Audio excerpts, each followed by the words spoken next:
Compact பைக்காக இருக்குங்க. நம்ம பார்க்க போகிறது வந்து 1.5 EXங்க.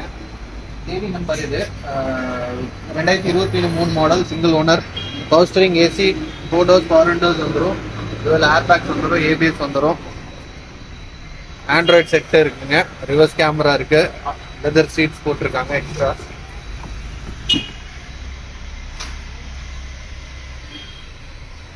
ஏசி வென்ட்ஸ் வந்துடும் பேக்கில். டயர் ஃபுல் கண்டிஷனில் இருக்குங்க. பேக் ஸ்பாய்லர் வந்துடும், ரிவர்ஸ் கேமரா வந்துடும். ப்ரைஸ் இந்த வண்டிக்கு பார்த்தீங்கன்னா லோன் பார்த்தீங்கன்னா 90% வரைக்கும் கொடுப்பாங்க. இது நல்லா இருக்கணும். பேன் கார்டு, ஆதார் கார்டு அது கொடுத்தீங்கன்னா கீழே கொடுத்துருக்க டிஸ்கிரிப்ஷன் நம்பரில் லோன் எல்லாம் செக் பண்ணி உங்களுக்கு எவ்வளோ ரேட் பே பண்ணுறாங்க, இஎம்ஐ எல்லாம் இது பிரேக்லாம் 11,75,000 கேட்குறாங்க.